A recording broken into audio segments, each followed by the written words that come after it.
It's the first day of Ramadan and the Fungs have journeyed out from their suburb to one of the famous mosques in Guangzhou for their prayer sessions at the HuaiSheng mosque.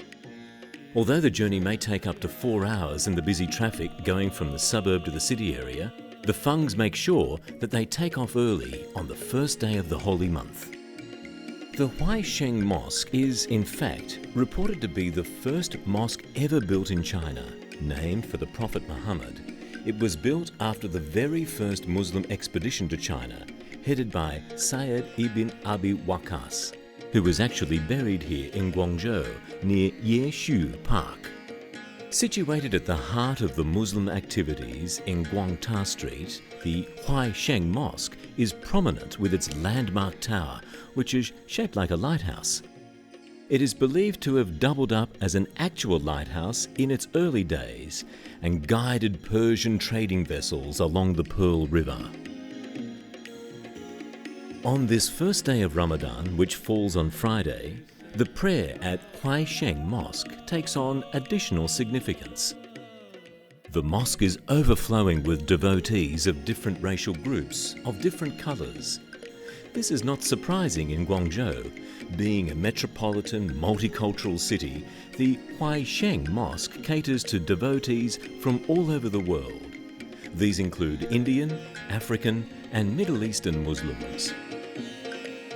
For that, we'll speak to the imam of the mosque, Ismaeel. 在 Ramadan 的月里边，来我们清真寺参加宗教活动的人很多。每天下午我们在这里呢准备好开斋饭，大概准备200多份供穆斯林来开斋。 Ustaz Ismaeel tells us that the mosque has a congregation of about 2,000 people. On this first day of Ramadan, the devotees will perform the standard 20 prayer ritual at the mosque. 在 Ramadan 的月里边，穆斯林踊跃的捐献，特别是为封斋之人提供开斋饭。在这方面，因为每个人只要给他提供了开斋饭，他同样可以得到像这个封斋者的塞瓦布一样。所以呢，大家有钱出钱，有力出力，捐献的非常踊跃。 He tells us that the mosque prepares fast-breaking meals for up to 200 people a day. These meals are usually sponsored by donations from fellow Muslims. However, for those who cannot afford to donate, they will instead contribute their time and effort by helping to prepare the meals for the people who come to break their fast at the mosque every day during the holy month. This is a heartening display of Ramadan community spirit. He adds that during the month of Ramadan, the mosque also sees a significant increase in its welfare collection for the needy, also known as zakat. After the afternoon prayer session concludes, we see many of the older members of the congregation making their way to one of the mosque's scenic courtyards, where they gather to share their experiences, talk about their problems, and celebrate meaningful occasions. On this first day of Ramadan, the group is also being briefed by volunteers on how to observe rituals during the holy month.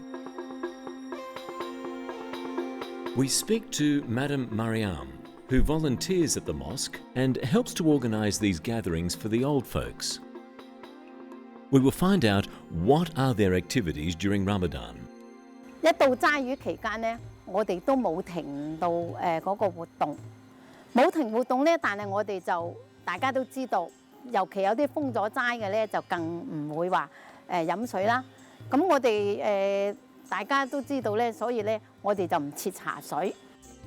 According to Madam Mariam, these gatherings take place all year round. However, there is actually a significant increase in attendance during Ramadan.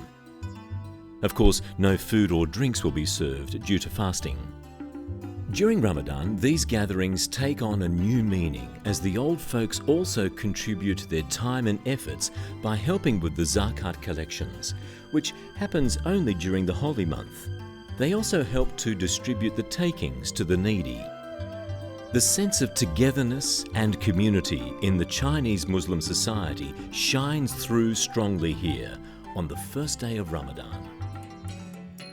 In general, mosques are not just places of worship. In Guangzhou, China, and in fact all over the world, mosques double up as important community centres for the people. And the HuaiSheng mosque is no different. Such activities occur all over Guangzhou's mosques. But because of its place in Muslim history, the Ramadan activities at the HuaiSheng mosque take on an additional reverence and meaning. Despite its age and history, the HuaiSheng mosque is in fact a lively hub for the local Muslim community. It boasts many function rooms and spacious courtyards for a variety of activities. At this very moment, even on the first day of Ramadan, religious classes are underway in one of its function rooms. Let's have a look at how the classes are conducted.